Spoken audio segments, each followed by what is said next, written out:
ንጉስን ወክለው ፈሪ። እኔ እንዳንተ ፈሪ አይደለሽም። ግን በቃሽ፣ አንድ ሁለት አይደል? ከፈለግሽ የፈለግሽው ነገር አድርግልሻለሁ። በቃ እሱን ላስብበት። ከነገርሽ በኋላ ነው እንዴ? አይ እሺ በቃ። ምን ነው ፈልጋት ነው እንዴ? አይ አይደለም። እሺ ባሮክ ሴት ነው። እሱን በረንዳ ላይ ነው ጥዬ የመጣሁት። አንድ ተራራ ላይ ፍትሃዊ ንጉስና ህዝቦቿን የምትወድ አንድ ንግስት ይኖሩ ነበር። ሁለቱም በፍቅርና በመተማመን መንግስቱን ያስተዳድሩ ነበር። በአጎራባሽ መንግስት ግን ስልጣኑን ከፍቅር የሚያስቀድም አንድ ንጉስ ነበር። አንድ ቀን መንግስቷን አይቶ ይቺ ሴት የኔ መሆን አለባት ብሎ ወሰነ። ፈቃዷንም ሳይጠይቅ በጦር አግቶ ወስዶ ቤተ መንግስት ውስጥ አስቀመጣት። አዲሱ ንጉስ በወርቅ በአልማዝና በቅንጦት ልቧ እንደሚገዛ አሰበ። ነገር ግን ንግስቷ ምንም ፈገግ አላለች። አንድ ቀን ንጉሱ እንዲህ ብሎ ጠየቃት። ሁሉንም ነገር ሰጥቼሻለሁ፣ ለምን ደስ አላለሽም አላት። ንግስቲቷን በእርጋታ እንዲህ አለችው፣ አንድን ዘውድ በኃይል መውሰድ ትችላለህ፣ ልብን ግን አትወስድም። የያዝከው ሰውነቴ ነው፣ ልቤ ግን አሁንም በፍቅርና በእምነት እኔ ጋር ተቀምጧል። እነዛ ቃላት ንጉሱን በጣም አሳሰቡት። በዚያም ቀን አንድ እውነት ተማረ። በጦር መንግስት መያዝ ይቻላል፣ በግድ ግን ፍቅርን ማግኘት ፈጽሞ አይቻልም። በኃይል የተገኘ ነገር የእውነተኛ ፍቅርንና የልብን ፍቃድ ሊተካ አይችልም።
ሰላም እንዴት የተከበራችሁ የቻናሌ ቤተሰቦች እንዴት ናችሁ? ሁላችሁም በያላችሁ ሰላማችሁ ይብዛልኝ። እንዲሁም የድራማ አድማጭ ተመልካቾች ዛሬ አምነንና ቤሌን እንግዲህ የባሰ ነገር እያደረጉ ይገኛሉ ማለት ነው። ሁለቱም በእልህ ውስጥ እንግዲህ በጣም ያልተገቡ ነገሮች ሲያደርጉ ተመልክተናል። በጣም ያሳዝናል። እንደዚህ መሆን አልነበረበትም። አምነን እንግዲህ ለአቶ ካርታን ማርያን በእህትነትና ወንድምነት ነው እንጂ አላፈቅራትም በማለት ቁርጡን አሳውቆታል።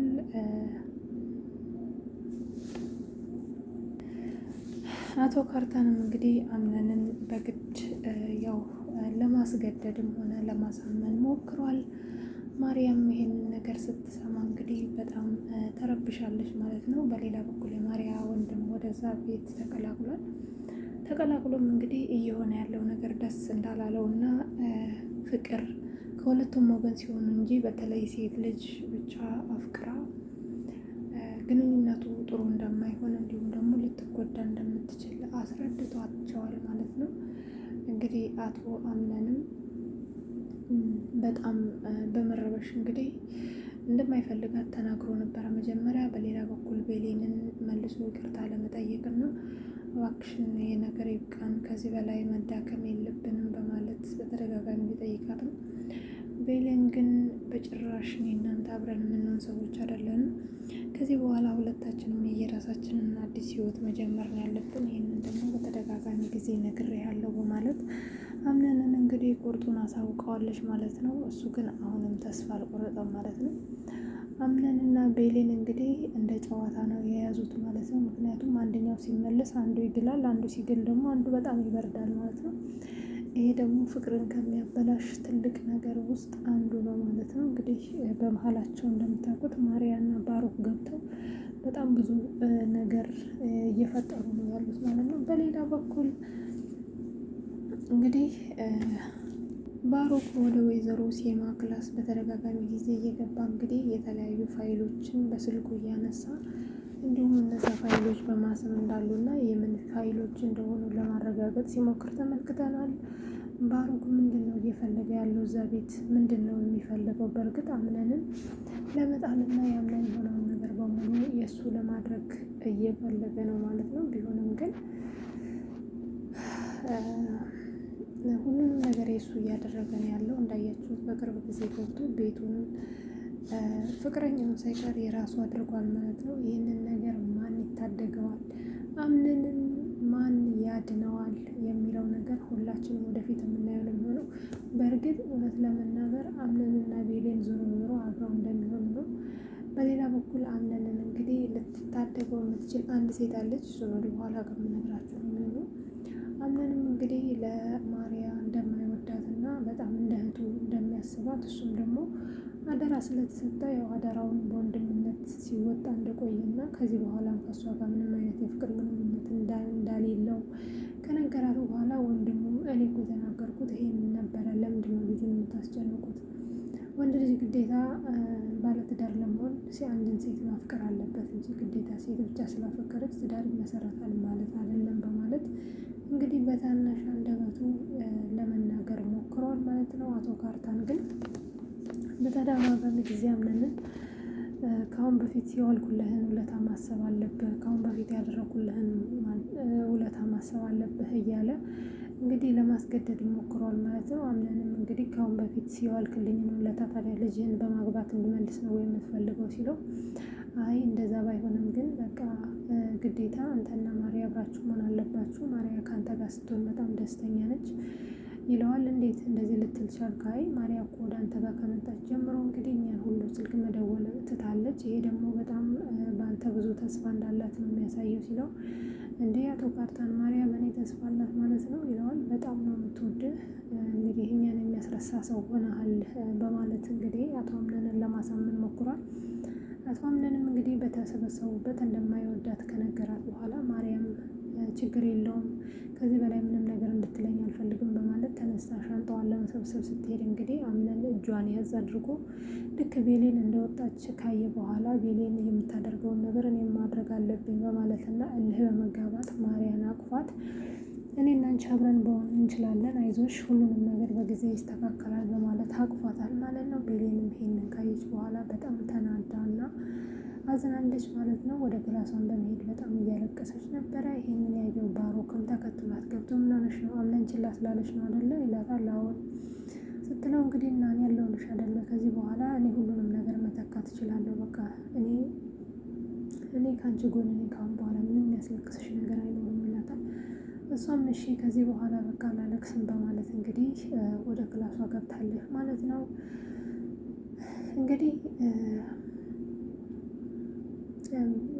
ባሮክም አሁን ምንድን ነው ያደረገ ያለው ማለት ነው፣ ትልቁ ስራው ቤሌንና አምነንን ማለያየት ነው ማለት ነው። እንግዲህ እንዳያችሁት ማርያ እንዳያችሁት አምነንን ወደ እሷ እንዲያቀርብላት ባሮክን ጠይቀው ነበረ።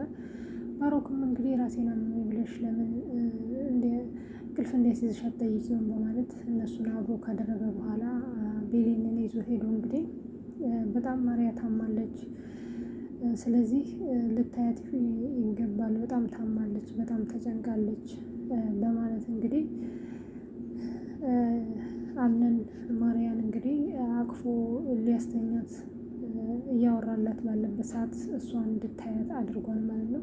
ቤሌን ግን በአምነን ተናዳ በምታለቅስ ሰዓት ለምንድን ነው የምታለቅሽ? ወደ ሐኪም ቤት እንሂድ እንዲ አምነን ልጥራው እንዴ ሲላት፣ አምነን ይሄንን ነገር ማወቅ የለበትም እንዳትነግረው ብላ ነበር ያለችው ማለት ነው። እሱ ግን እንዲራራቁ ስለሚፈልግ ማርያና አምነን ተቃቅፈው ያሉበትን ጊዜ እንግዲህ እንድታይ አድርጓታል ማለት ነው። በሌላ በኩል እንግዲህ ወደ ቤት ውስጥ ዛሬ ትልቅ ሰው መጥቷል ማለት ነው። እሱ ምንድነው? ካታሊና ናት። ካታሊና እንግዲህ ስትመጣ መጀመሪያ በሩን ባሮክ ነበር የከፈተላት። ባሮክ ገና እንዳያት በጣም ነበር የደነገጠው። እንግዲህ ካያትም በኋላ ቀጥታ ሰላም እንኳን ሳይላት ነበረ እንግዲህ ወደ የሚፈልገው ነገር የገባው እባክሽን አሁን የምለውን ነገር አድርግልኝ ከአሁን በፊት የጠየኩሽን ሲላት በጭራሽ ይሄን አላደርግም ዞር በል ከበሬ ላይ ስትለው እንግዲህ እባክሽን ይሄ እኮ ለእኔም ላንቺም ጥሩ ነው ሲላት እኔ እንዳንተ ፈሪ አይደለሁም ብላ ነው እንግዲህ ገፍትራው ከበር ላይ እየገባችሁ ማለት ነው። በር ላይም በመግባት ወደ ውስጥ ስትገባ ቀጥታ አምነንን ነበር ለማናገር የሞከረችው። አምነንን እንግዲህ በጣም በዙሪያው በጣም ብዙ አስመሳይ ሰዎች እንዳሉና ሊጎዱት የሚፈልጉ ሰዎች እንዳሉ ስትነግረው እንግዲህ ባሮክ በጣም እየተንቀጠቀጠ ነበረ ማለት ነው። ምክንያቱም ከሚጎዱት ሰዎች መሀል ባሮክ ስላለበት ማለት ነው። ይህንን ደግሞ ካታሊና በደንብ ታውቃለች። እሷም እንግዲህ አምነንም እባክሽን ስጪኝ ሲላት አሁን አይደል የጠየቀኝ በቃ ላስብበትና እነግርሃለሁ ብለዋለች ማለት ነው። ባሮክም እባክሽን በገንዘቤም ቢሆን መደራደር እንችላለን ሲላት አፍህን ዝጋ ብላ ነበረ በአንድ ጊዜ ዝም እንዲል ያደረገችው። እሷም ትንሽ ቆይታ ካወራች በኋላ እንግዲህ ወደ ላይ በመሄድ ማርያ እንግዲህ በስልክ ከወይዘሮ ሴማ ጋር ካሁን በፊት ስለ አቶ ሜሌክ ግድያና አምነን እንዴት እንዳስወጣችሁ ከዚህ በኋላ ይሄ ፋይል መዘጋት እንዳለበት እያወራች ነበረ። እንግዲህ ካታሊናም ሁሉንም ያወራችውን ነገር ስለሰማች ተከትላ ገብታ እንግዲህ ስልኳን ተቀብላ ከማጋ እንዳወራች እና ሁሉንም ነገር መረጃ ወስዳባታለች። ይህንን ያየችው ማርያም በጣም ነው የደነገጠችው ማለት ነው። አንቺ ነሽ የአቶ ሜሌክን እንግዲህ እንዲደበቅ ያደረግሽው በማለት እንግዲህ አስፈራርታታለች ማለት ነው። በጣም ነው ደስ የሚለው። ውድና የተከበራችሁ የቻናሌ ቤተሰቦች አምነንን በደንብ የምታግዘው ይመስለኛል ካታሊና። እንዲሁም ደግሞ በጣም ብዙ ነገር እንደምትረዳው ተስፋ አደርጋለሁ። ምክንያቱም እንግዲህ ይችን ማርያ የምትባል መርዝም ከቤት ነቅላ እንግዲህ በሜሌክ ግድያ ላይ በአምነን ምትክ እሷን የምታስራት ይመስለኛል። ይሄ ደግሞ ለአምነን እና ለቤሌን መታረቅ ጥሩ ነው የሚሆን ይመስለኛል። ምክንያቱም አምነን ብቻውን ሲሆን ቤሌን እንግዲህ ዝም ትለዋለች ብዬ አላስብም ማለት ነው። ውድና የተከበራችሁ የቻናሌ ቤተሰቦች እንግዲህ ማርያም በጣም ስለደነገጠች ወደ ቤሌን ሄዳ ቤሌን ብላ የሆነች ሴት መጣችብኝ ምናምን ስትላት አንቺ ሴትዮ ጭራሽ እያበድሽ ነው እንዲሁ ማለት ከክላሷ አባራታለች ማለት ነው። እንግዲህ በስተ መጨረሻም በጣም ስለደነገጠች እንግዲህ ከባሮክ ጋር ተገናኝታ ይቺ ሴት ማናት? ይቺ ሴት በጣም ነው የምታስፈራው ሲላት እንዴት እንደምታስፈራ ስላላየሻት ነው እንጂ እንደዚህ ብቻ አይደለም የምታስፈራው፣ በጣም መጥፎ ናት ካላት በኋላ እንግዲህ ወደታች ወርዳ ስለሷ ከአምነን ጋር ማውራት እንዳለባት ይነጋገሩና እንግዲህ ባሮክም ወደ ቤሌን ክላስ ገብቶ አንዳንድ ነገር እያወራ አንቺ እኮ ሚስቴ ነሽ ምናምን እያላት ነበረ። እባክን ባሮክ እንደዚህ እንዳትለኝ ሁለተኛ፣ ምክንያቱም እኔ እናንተ ፍቅረኛ መሆን እንጂ ባልና ሚስቶች አሉንም። ስለዚህ በጭራሽ እንደዚህ አይነት ነገር እንዲፈጠር አልፈልግም፣ ሁሉም ነገር በጊዜው እንዲሆን የምንፈልገው ትለዋለች ማለት ነው። እሺ በቃ ስለደበረኝ የሆነ ታሪክ እየነገርሽኝ አብረን እንቆይ በማለት እንግዲህ ጭኗ ላይ አስተኝታው ታሪክ እየነገረችው ነበረ። አምነንም እንግዲህ ዛሬ ቤሌንን ስላላያትና በጣም ስለተጨነቀ ቤሌን ለምንድነው ወደዛ ቦታች ያልወረደችው ቅድም ያየችው ነገር አስደብሯት ይሆን እንዲህ በማለት ማርያን ስጠይቃት አይ ክፍሏ ነበረች ትለዋለች። እሱም እንግዲህ ክፍሏ መጥቶ ሊያናግራት ሲያት እንግዲህ ከባሮክ ጋር አንድ ክላስ ውስጥ ቁጭ ብለው ተቃቅፈው ነበር ያያት።